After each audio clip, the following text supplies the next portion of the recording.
Nous allons donc démarrer, Laurent Roland-Tonekes, Adrien Tchomakou, nous allons démarrer donc la rubrique analyse et commentaires. Adrien Tchomakou, bonjour. Bonjour Maurice Lagua, bonjour à toutes et à tous. Laurent Roland-Tonekes, bonjour. Maurice Agua, bonjour. Amis téléspectateurs internet, bonjour. Adrien Tchomakou, bonjour. Bonjour Laurent. Nous allons directement à la une du quotidien Le Pays émergent. Le Pays émergent de ce jour qui parle d'un sujet, prolongation des indemnités des députés. La Cour constitutionnelle se déclare incompétente tout simplement. Laurent Roland-Tonekes. Alors, je crois que quand on suit ces informations, on est plus que choqué parce que dans un pays où on nous dit qu'il n'y a pas de moyens pour un certain nombre de projets, et quand on prolonge les indemnités des députés qui ont fini leur mandat dans une certaine mesure, ça choque. Ça choque parce que dans le même temps, on a du mal à améliorer la situation des AME. Dans le même temps, on a du mal à améliorer la situation des enseignants. Fort heureusement, on a réussi à déployer 417 enseignants dans les primaires. Finalement, on a fini par le faire. Et à bien des égards, des gens ont des problèmes à des niveaux, mais on chante qu'il n'y a pas de moyens. Mais dans le même temps, 83 députés, c'est vrai que 2 sont décédés au cours du mandat, 83 députés qui étaient entièrement acquis à la cause d'un pouvoir, ils finissent leur mandat et on décide de prolonger, de continuer à payer les indemnités. Et on dit qu'en fait, qu'ils sont anciens députés, on a pu avancer les raisons, je ne sais quoi. Je crois que ça choque pour le Béninois ordinaire qui a du mal à rejoindre les deux bouts, par exemple, qui, surtout dans la situation de précarité aujourd'hui, quand on apprend tout ça et qu'on sait que ces députés ont été vachement payés jusqu'à aujourd'hui, on ne connaît pas officiellement les salaires que ces députés avaient pris, ces députés acquis à la cause de Patrice Talon, combien ils gagnaient à l'époque, quel était leur avantage, on ne savait rien de tout ça. Et donc, ils finissent leur mandat, on décide de prolonger les indemnités à un moment donné. Ce n'est pas bien, ce n'est pas bien. Et le président, lui, va vouloir, quand il avait été interpellé dès l'entame de la 9e législature, il disait que, dans une certaine mesure, que oui, il ne faut pas que ce n'est pas lui qui a voté la loi et que c'est les députés de la 8e législature qui ont voté. Oui, mais il était président de cette législature, dans une certaine mesure. C'est à lui de répondre. C'est à lui de répondre, mais il n'a pas voulu répondre. Et on saisit la Cour constitutionnelle, dernier recours dans notre pays, qui se déclare incompétente. C'est comme ça que la Cour Diogbenou a fonctionné. Sur les questions essentielles de notre vivant commun, sur les questions essentielles de la bonne gouvernance, la Cour Diogbenou s'est déclarée tout le temps incompétente sur les questions essentielles parce qu'en réalité, on a peut-être peur de remettre en cause un certain nombre de choses qui ont été mises en place par son... Est-ce que vous estimez alors que c'est devenu une stratégie pour la Cour constitutionnelle de ne pas donner des recours en se déclarant incompétente? Oui, quand la Cour se déclare incompétente, c'est que la Cour se déclare incompétente. Vers qui vous voulez vous tourner, dans une certaine mesure? La Cour devrait se prononcer sur la question pour dire, en réalité, compte tenu des problèmes que nous avons dans ce pays, parce qu'on nous a dit qu'on n'a pas l'argent pour améliorer la situation des AME. On nous a dit qu'on n'a pas l'argent pour... Regardez les primes comment vous appelez, les primes des enseignants. Des primes saucissonnées. Pour 1200 et quelques par mois. Par mois, on saucissonne les primes des enseignants. Mais on est capable, on a les moyens de continuer, de prolonger le paiement des indemnités des députés qui ont fini leur mission.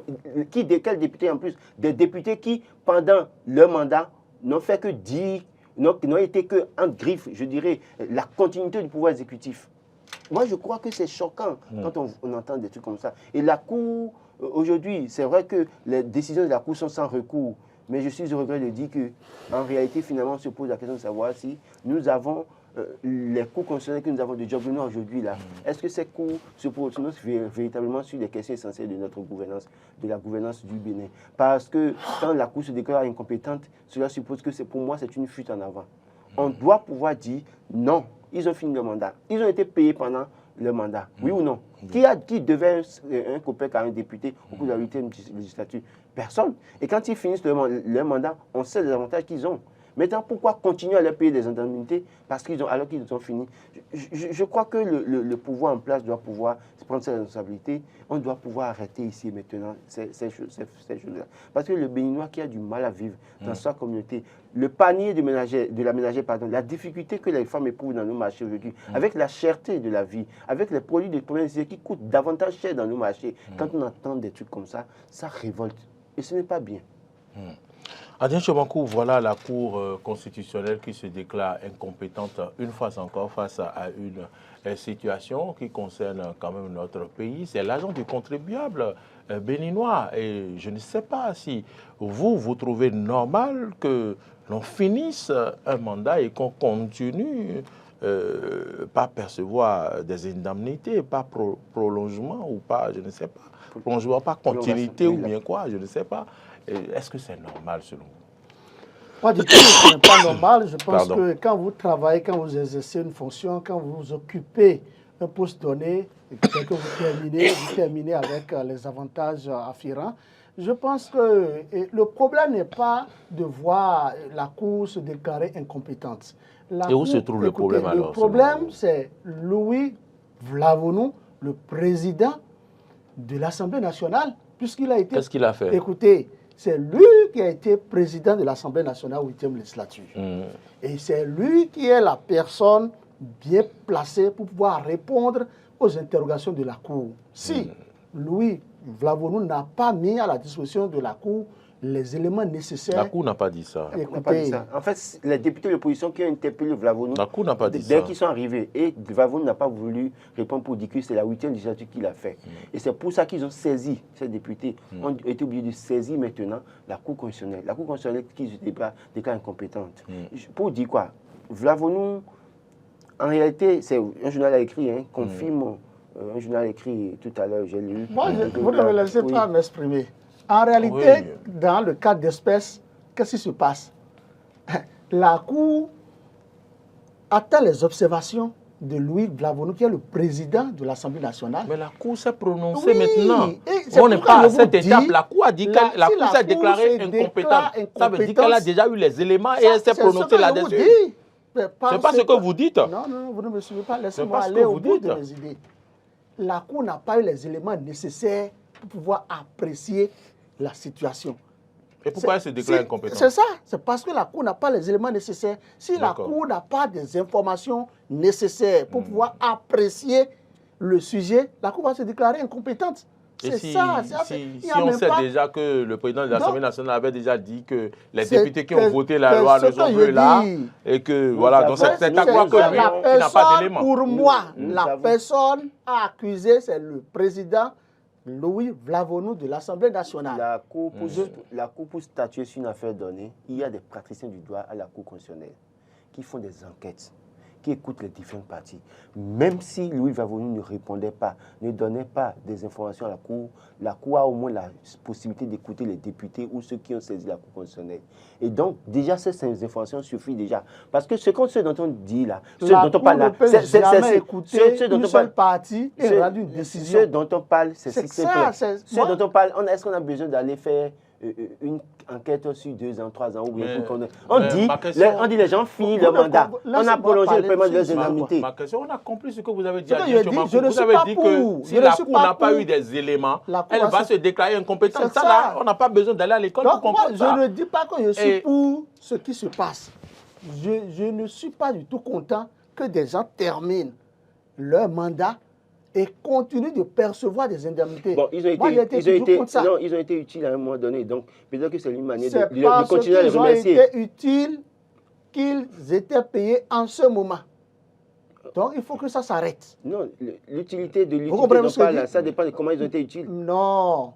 Du moment où ils ne sont plus en fonction, pour moi, on ne doit plus continuer à leur payer ces indemnités. Et je pense que, de façon générale, des Béninois seront unanimes sur ça. Mais si la Cour se déclare incompétente, retenons tout simplement que c'est parce que la Cour n'a pas des éléments nécessaires. Puisque c'est c'est une manière de dédouaner la Cour constitutionnelle. Je ne dédouane pas la Cour constitutionnelle. Moi, je pense que c'est une manière de dédouaner la Cour constitutionnelle.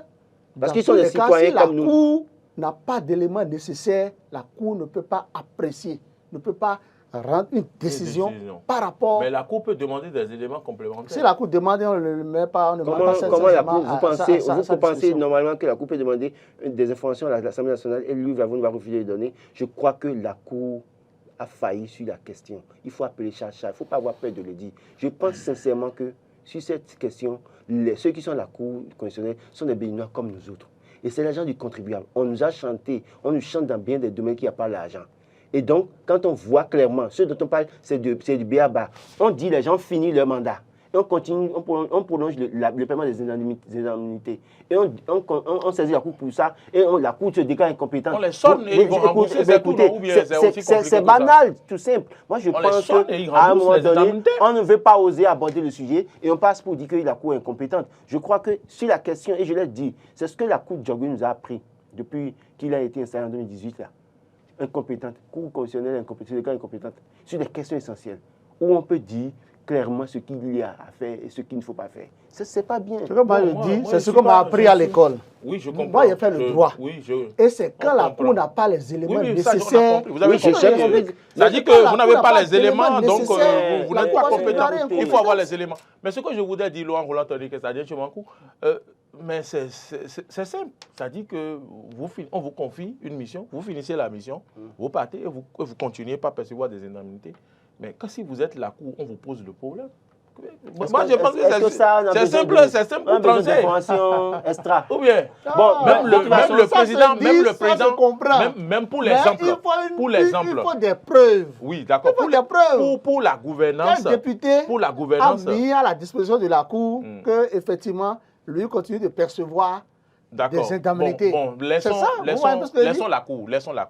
Si nous considérons... La Cour aurait pu dire que personne n'a pris et dit ça n'existe pas. La Cour ne peut pas dire ça. Si nous considérons... la Cour ne peut pas dire ça parce que la Cour n'a pas l'assurance de ce que ça continue. Bon, la Cour, ça veut dire que la Cour sait. Laurent Roland Tonique, si nous considérons que le chef de l'État quand même a imprimé une certaine gouvernance où on doit changer les choses, on a parlé de rupture.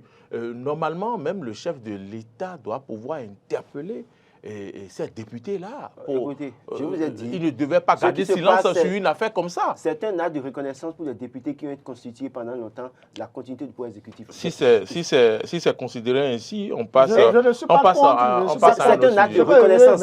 On veut peut-être continuer à manifester une certaine reconnaissance envers des gens qui sont restés à l'Assemblée nationale et qui ont été la continuité du pouvoir exécutif, malheureusement. C'est la lecture que moi je fais de cette situation. Bon, okay. Malheureusement. Donc, on prend acte et puis on continue. Les décisions de la Cour constitutionnelle sont sans recours. Donc, voilà. on ne peut plus faire de recours. Moi, il dit que le premier responsable, c'est Djogbenou. Parce qu'il est... Excusez-moi, c'est Louis Vlavonou. Parce que l'argent sort d'où? Du budget interne de l'Assemblée nationale. Donc, si lui n'autorise pas, ça ne va pas continuer. On va passer à la une du quotidien, l'événement précis qui nous informe que l'opposition s'est fâchée. L'opposition s'est fâchée parce qu'ils ont demandé des clarifications par rapport à la nomination d'un Rwandais à la tête de l'ANIP. Et puis, les éclaircissements apportés par le gouvernement apparemment n'ont pas convaincu Éric Ndoundete qui s'est fâché. Oui, il y a un nombre de pays où les Béninois sont également nommés où ils travaillent. Où se trouve le problème, Adrien Diomankou? Oui, le problème se trouve sur la situation, mais il faut comprendre les choses comme ça.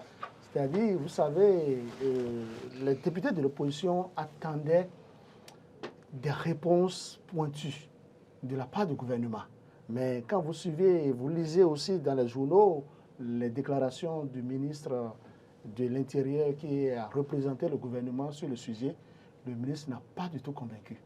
Et comme le dit Éric Ndoundete, c'était purement de verbiage. De la destination. Éric Ndoundete allait même jusqu'à dire qu'ils ont eu droit à des histoires, et ce qui est vrai, quand vous lisez, c'est-à-dire, il y a des ministres du gouvernement qui ont été de passage à l'Assemblée pour défendre le pouvoir par rapport à certains sujets.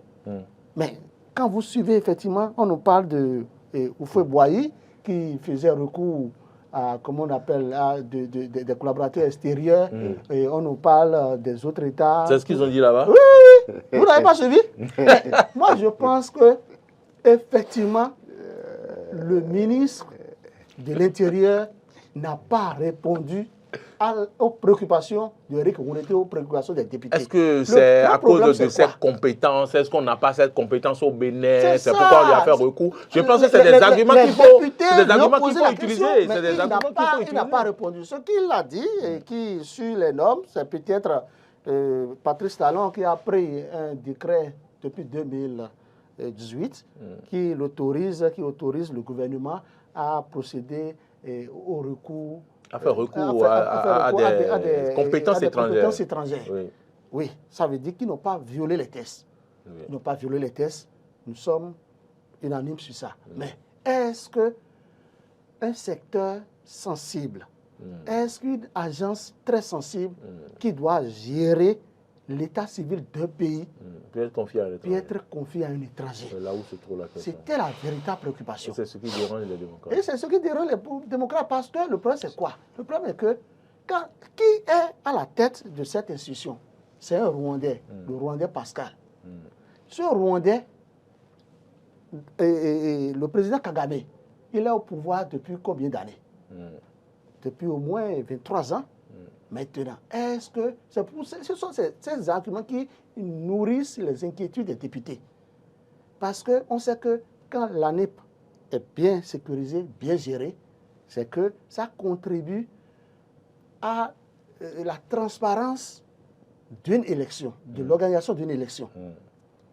Et les démocrates sont dans une logique de conquérir le pouvoir.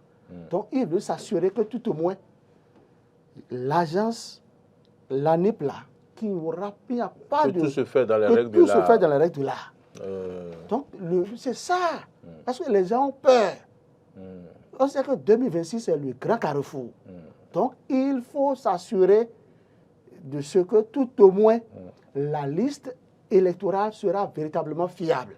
Et cette liste, c'est l'ANIP qui met cette liste à la disposition de la Sénat. Donc, les démocrates sont dans leur logique d'avoir une liste sécurisée.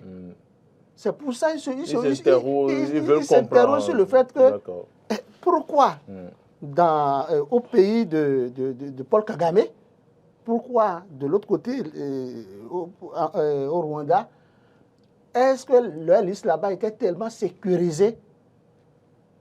Et bien que la liste soit sécurisée, le président Paul Kagame est souvent élu ou réélu à la tête à plus de 90%. À plus de 90%. Je vois la crainte des démocrates. Le ministre Alassane Seydoux n'a pas convaincu. Écoutez, Laurent, n'a pas convaincu et moi, je suis... Vous êtes resté sur votre soif? Oui, resté sur ma soif. Et Laurent Olatonekes, je pense quand même qu'au début de cette nomination, on nous a informé que quand les interrogations ont commencé, on nous a informé que c'est parce que le directeur, c'est Pascal Nyamalanga, a déjà fait ses preuves à Kigali, notamment en étant à ce même poste. Oui, lui qui a été même ancien maire de Kigali, de la ville de Kigali. De Kigali, il a déjà fait ses preuves à ce même poste pour l'élaboration de cette liste-là à Kigali. C'est pourquoi on a eu besoin de ces compétences. Est-ce que vous êtes d'accord avec les analyses d'Adrien Tchomakou quand il exprime les craintes des démocrates? Est-ce qu'il y a des raisons d'être craintif? On a plusieurs raisons d'être assez prudent sur la question parce que quand on regarde ce dont il est question, c'est les données à caractère personnel des citoyens béninois. Ça commence par là. Et il s'agit de l'institution, Adrien Tchomakou l'a rappelé, qui sortira de la liste électorale qui sera mise à disposition de la Sénat. Deuxième chose. Et quand on regarde ces trucs-là, ces deux aspects, on a bien des raisons de se poser mille et une questions. Et quand vous regardez un peu la situation, moi j'estime fondamentalement que les explications apportées par le ministre de l'Intérieur ne tiennent pas la route. Parce que c'est vrai parce que Houphouët-Boigny, par le passé, en utilisant un certain Alassane Ouattara, a pu faire appel à un certain Pascal René Koupaki, qu'il faut penser qu'à tout bout de champ, il faut aller chercher des compétences extérieures. Nous avons des Béninois qui sont intelligents et qui font leurs preuves au plan international. Pourquoi on ne peut pas faire confiance à ces personnes? J'ai comme l'impression qu'on nous amène, et je crois que Erim Ndete l'a dit. Et Goubeji faisait son travail. Oui, il faisait son travail. Qu'est-ce qu'on reproche à Goubeji? Moi, je me pose la question. Et puis, comme on était là dit, j'ai comme l'impression qu'on est venu à l'Assemblée nationale pour distraire non seulement les députés, mais aussi le peuple béninois. Et sur la question, j'estime fondamentalement que nous devons nous asseoir et réfléchir. Qu'est-ce qui se joue et qu'est-ce qui se jouera? Pascal Nyamulida, quand il est arrivé, beaucoup de Béninois ont dénoncé, moi y compris. Mais très tôt, puisque nous Béninois, malheureusement, nous sommes dans l'émotion, il a pris une première mesure en réduisant les frais de prestation de la NIP. Et puis, tout le monde a commencé par applaudir. Donc, moi, je n'ai pas applaudi. Non, mais beaucoup ont applaudi. Beaucoup ont applaudi en oubliant le véritable enjeu qui est la liste électorale, c'est une chose. Et je crois que quand on regarde un peu tel que le pouvoir fonctionne au Rwanda, et quand on sait que Pascal Nyamulida a été un bras, en tout cas assez opérationnel de Paul Kagame dans une certaine mesure, et quand on le parachute ici, parce qu'en greffe, on estime peut-être que nous sommes un désert de compétences, je vais demander au gouvernement... Non, le chef de l'État a rectifié. Il a rectifié. Le chef de l'État, il a rectifié. On doit saluer son humilité. Voilà. Maintenant, si par exemple, on fait appel à Pascal Nyamulida, vous avez parlé d'expérience. Combien de fois, excusez, avons-nous donné la possibilité aux Béninois d'avoir l'expérience en temps normal? Depuis que l'ANIP a été mise en place, combien de Béninois le gouvernement a-t-il envoyé en formation à l'extérieur? Si Pascal Nyamulida, on parle de son expérience, c'est qu'à un moment donné, son pays l'a envoyé en formation ou l'a formé. Et à partir de cette formation, il a commencé à travailler pour que nous, on parle d'expérience aujourd'hui. Depuis que Nyamulida est là, quel Béninois le gouvernement a-t-il envoyé déjà en formation pour que quand le Nyamulida aura fini peut-être 2 ans à la tête de l'ANIP, qu'on puisse passer le témoin à un Béninois. Donc tout ça, c'est de la distraction. J'estime que véritablement... C'est trop dit, non? Non, mais écoutez, moi je pense que c'est la distraction. Écoutez, si on veut véritablement changer les choses, dès lors qu'on a mené Pascal Nyamulida, l'adjoint pourrait être un certain Cyril Goubeji qui a déjà fait ses preuves, qu'on ne le veuille pas. Il a fait ce qu'il pouvait. Il a fait sa preuve, c'est lui qui a démarré tout ce processus. Et personne ne les avait obligés à nommer un certain Cyril Goubeji, sachant très bien que Cyril Goubeji était occupé à la présidence. Non seulement ça, c'est lui qui avait géré RAVEC. Vous vous rappelez, RAVEC, recensement administratif à vocation état civil. Souboniaï, un projet qui n'avait jamais abouti, n'avait jamais fini, mais c'est eux qui l'ont mis à la NIP. Ils savaient qu'il y avait un problème à ce niveau, au niveau de RAVEC, pourtant ils l'ont nommé là. Personne ne les avait obligés. Donc on pourrait le ramener là sous Nyamulida, faire en sorte qu'il soit formé pour avoir l'expérience. Ou alors envoyer des cadres béninois en formation. Mais est-ce qu'aujourd'hui on l'a fait? Si on ne parle pas, on ne réagit pas, moi je crois que les opposants ont raison peut-être de se poser des questions. Parce que chaque fois quand il y a question de liste électorale, les sensibilités politiques ont leur mot à dire pour craindre le pire, parce que dès lors qu'on peut manipuler la liste électorale, c'est qu'on peut tout manipuler. Dans une certaine mesure, on peut manipuler les chiffres dans une certaine mesure. Et j'estime que, quand vous vous rappelez, quand la liste a été sortie pour les élections législatives de janvier 2023, on nous avait dit qu'on a réussi à sortir de la liste tous ceux qui étaient morts. Et pourtant, quand la liste est affichée, des gens ont retrouvé des noms de morts sur la liste. De personnes mortes déjà sur la liste. Et c'est après qu'on a dit, bon, ça va, on ne saurait faire un travail totalement parfait, mais que ça va être... que c'est perfectible dans une certaine mesure. Donc, pour vous dire que je pense que le gouvernement, quand on pose ces questions, les gens doivent nous sortir des arguments qui tiennent la route, plutôt que de chercher à justifier parce que les Béninois travaillent ailleurs, ils ont les compétences. Oui, Nyamulida a les compétences. Mais est-ce que, dans le même temps que nous appelons Nyamulida, nous mettons tout en place pour former d'autres Béninois qui auront la carrure, l'étoffe de Nyamulida un jour? Attends, je m'en réagir. Oui, c'est juste pour ajouter quelque chose. Le problème de formation des cadres béninois se pose au Bénin. C'est-à-dire, vous comprenez que depuis que Patrice Talon est au pouvoir, quand vous échangez avec des cadres béninois, ils vous diront qu'on ne les envoie pas en formation à l'étranger. Ce problème se pose. Ouais, mais ça Moi, je voudrais inviter, on sait que ça implique des dépenses. Si vous voulez quelque chose de bien, vous devez y mettre les moyens. Moi, je voudrais demander au chef de l'État, au gouvernement, d'investir dans la formation des cadres. Il est à Riyad. Hein. Des cadres béninois pour que, vous savez, qu'on ne fasse pas toujours recours à l'expertise étrangère. Parce que quand vous allez, par exemple, à l'ANAT, c'est encore un Rwandais qui est à la tête de l'ANAT. Vous voyez, quand vous prenez par exemple la direction générale de la douane, la direction générale de la douane et droits indirects, l'adjoint, le directeur général adjoint, c'est un Sénégalais qui est là. Et c'est comme ça, ainsi de suite.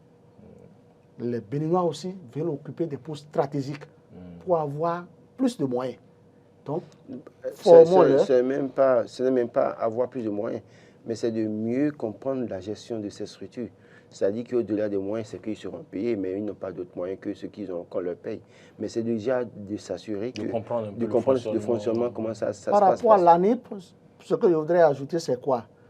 On aura beau mettre un Rwandais ou quelqu'un d'autre, un Sénégalais, même un Tchadien, un Malien là, il y aura toujours des morts dans la liste sécurisée. En tout cas, cela n'engage pas. Non, pourquoi je le dis, c'est très simple. Le Béninois n'a pas la culture d'aller déclarer ses morts. Le potentiel. Dans votre famille, si quelqu'un décède aujourd'hui, combien sont ces Béninois qui vont chercher, comment vous appelez ça? L'attestation de décès. Oui.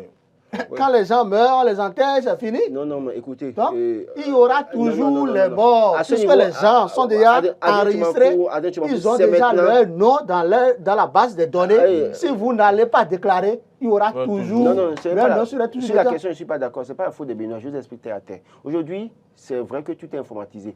On peut maintenant commencer par reprocher ça aux Béninois. Avant là, quand vous déclarez quelqu'un qui est mort à Dassa Zoumé là, comment est-ce que celui qui établit la liste à Cotonou peut savoir que...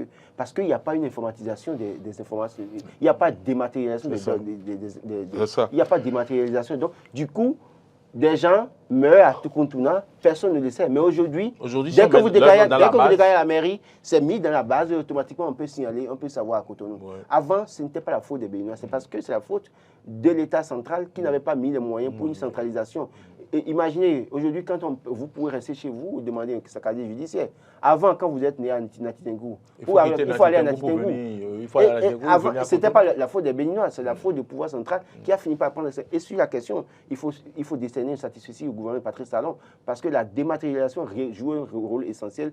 Il y a une traçabilité, on voit tout ce qui se passe, tout ce que vous faites, tout ce qui se passe dans une certaine mesure. Et donc, sur la question des morts sur la liste électorale, si aujourd'hui on trouve encore des morts sur la liste électorale, pendant que vous avez déclaré peut-être votre parent mort à Dassa Zoumé. Oui, il dit qu'on ne l'a pas déclaré, il dit que les gens ne le déclarent pas. Non, oui, il y a pourtant des gens qui peuvent être déclarés.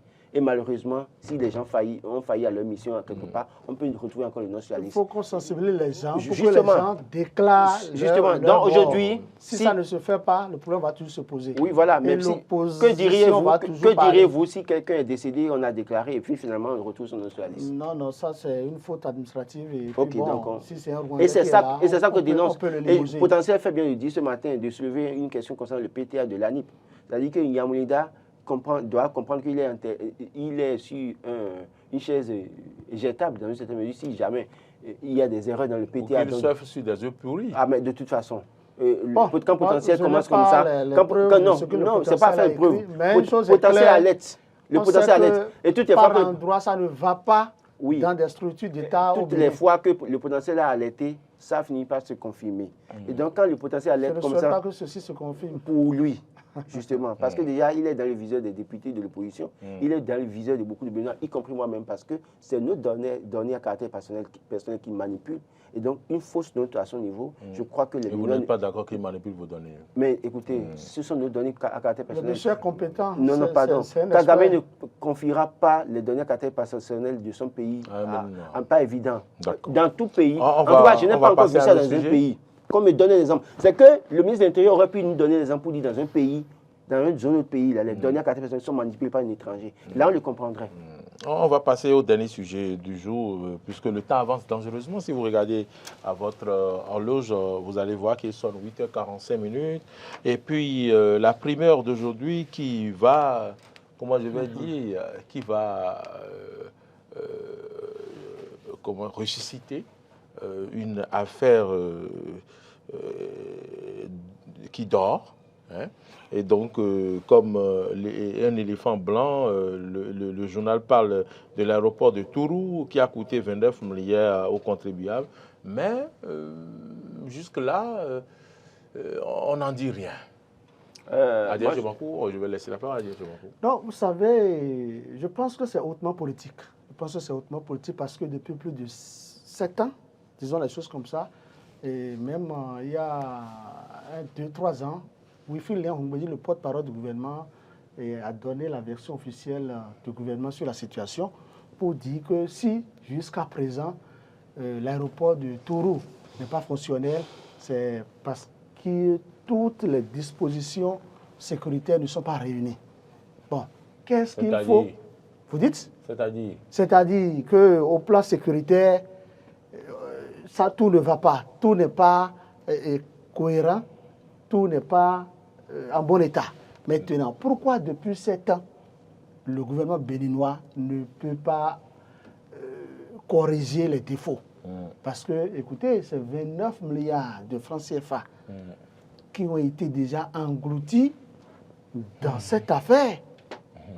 Quand je vois éléphant blanc, bon, moi, je ne vois pas que c'est éléphant blanc. Ce qu'il faut faire, c'est de dépenser encore, même si c'est quelques milliards, pour que nous ayons cet aéroport fonctionnel à Tourou. Parce qu'en réalité, qu'est-ce qui se dit? On pense que Parakou-Tourou, que c'est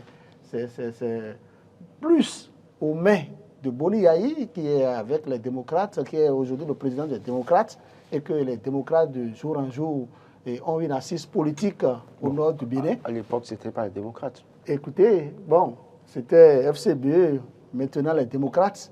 Mais maintenant, qu'est-ce qu'il faut dire? Je pense quand même que ce qui se passe, le gouvernement béninois doit, pour moi, se rattraper, se racheter. Parce que nos sous sont en souffrance. C'est des milliards qui sont injectés. 29 milliards. On va encore dépenser combien de milliards pour commencer par recouvrer les milliards investis? Donc, qu'on ne nous chante plus de la sécurité, oui, au plan sécuritaire depuis 7 ans. Mais qu'est-ce qui a été fait? C'est moi ma véritable préoccupation. Depuis 7 ans qu'on nous dit que c'est parce que les dispositions sécuritaires ne sont pas réunies. Pourquoi ne voulons-nous pas corriger ces dispositions sécuritaires pour mettre en service l'aéroport de Tourou? Ce serait à l'actif de nous tous. Le gouvernement vous écoute, j'espère qu'ils vont prendre les dispositions. Loin, on entend une caisse. En temps, on a appris que les scanners ont été déplacés, même de l'aéroport.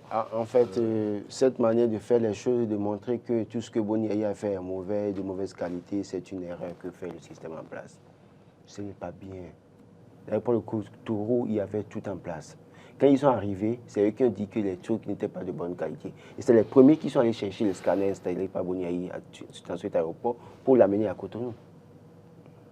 Et depuis, on ne veut pas lancer officiellement l'aéroport Tourou. La première part de l'éléphant blanc, ce n'est pas un éléphant blanc quand même. C'est presque achevé. C'est parce que le pouvoir en place aujourd'hui n'a pas voulu peut-être finaliser les choses et a voulu peut-être montrer que ce n'est pas encore bon et que passer avec un certain nombre d'arguments. Ça ne tient pas pour un pays comme le Bénin, où Parakou est une capitale, une grande ville du Bénin aujourd'hui. Il est normal qu'on essaye de finaliser les travaux de cet aéroport pour rendre ça utile au peuple béninois. Et tel que la poussée démographique monte en Parakou, on aura besoin de cet aéroport. C'est pas qu'on a ça va s'imposer à nous dans quelques années. C'est pas qu'on aura besoin, on a besoin de ça. On a besoin de ça. Si la vision que le pouvoir en place a aujourd'hui en aménageant certaines choses, si avec cette vision-là, on pense qu'il faut traîner avec l'aéroport de Touro, je pense que c'est une manière... Parce qu'on a comme l'impression que si on lance aujourd'hui, c'est à l'actif de Boni Yayi, c'est le Boni Yayi qui serait bien vu par les populations de la partie septentrionale dans une certaine mesure. Et donc, j'ai comme l'impression qu'il faut toujours mettre en place des stratégies pour montrer que tout ce que Boni Yayi fait est mauvais. Ce n'est pas bien. C'est de l'argent du Bénin. Et on va attendre des années, des choses vont se gâter, et c'est après qu'on viendra justifier pour dire que tout ce qui était là était de mauvaise qualité. C'est la stratégie. C'est la stratégie, et ce n'est pas bien. Changeons ce comportement une fois, quand même. Parce que l'argent qu'on investit, c'est beaucoup de milliards. Les gens, malheureusement, quand tu le dis parfois, les gens pensent que tu es démocrate ou bien tu es proche de Boni Yayi. Mais ils savent très bien, ils peuvent fouiller, je sais très bien qu'ils suivent les communications. Ils savent très bien que je ne communique pas avec Boni Yayi, encore moins avec quelqu'un du Parti des démocrates. Je n'ai rien à cirer avec eux. Je dis ce que je pense et je continue. Ils savent que vous n'êtes pas démocrate. Non, pour vous dire quoi? Parce que quand on leur dit des trucs comme ça, eux, ils pensent que peut-être que c'est parce que vous êtes proche de Boni Yayi. Boni Yayi, j'ai quoi à faire avec lui? Je suis un citoyen béninois, je suis un journaliste, je fais mon travail, je continue. C'est pour ça que quand c'est bon, tout à l'heure, j'ai dit, quand on a parlé de démarcation, j'ai dit que le gouvernement a fait un travail très important. J'ai discerné mon certificat. Quand c'est bon, nous allons le dire. Mais sur la question de l'aéroport de Touro, c'est un péché qu'ils sont en train de commettre. Ce n'est pas bien. Pour finir, moi, je ne dirais pas que c'est un péché, mais je dirais tout simplement que le président Patrice Talon a de mauvais conseillers. Les gens ne disent pas la vérité au chef de l'État.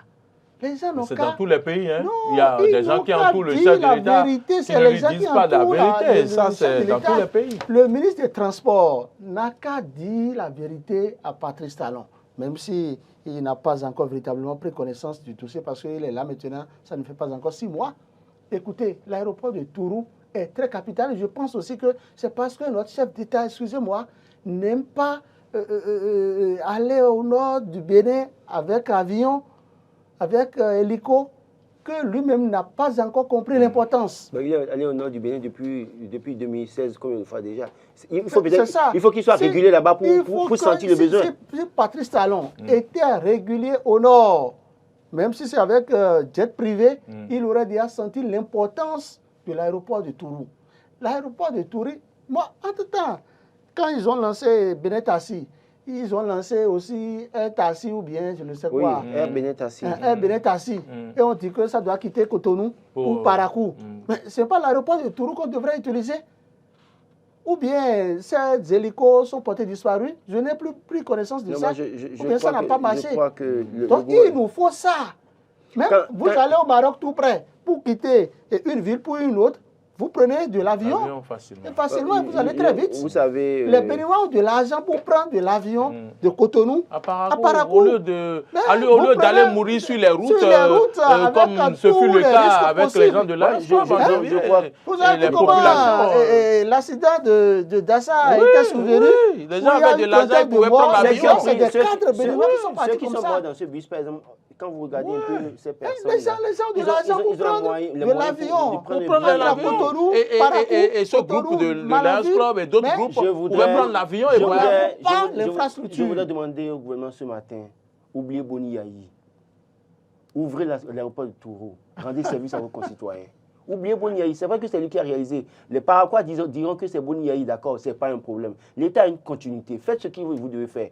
Il y aura quand même des Béninois qui vous reconnaîtront cela. C'est très important. Et ce n'est pas l'argent de Yayi. C'est l'argent du Bénin. C'est l'argent du Bénin, c'est notre argent qui a réalisé. Il peut réaliser devant le portail du nouveau chef de l'État, c'est notre argent. Donc nous, on va exploiter. Vous dites que le Dieu n'est pas de qualité, mais vous allez chercher le scanner quand même qui est sur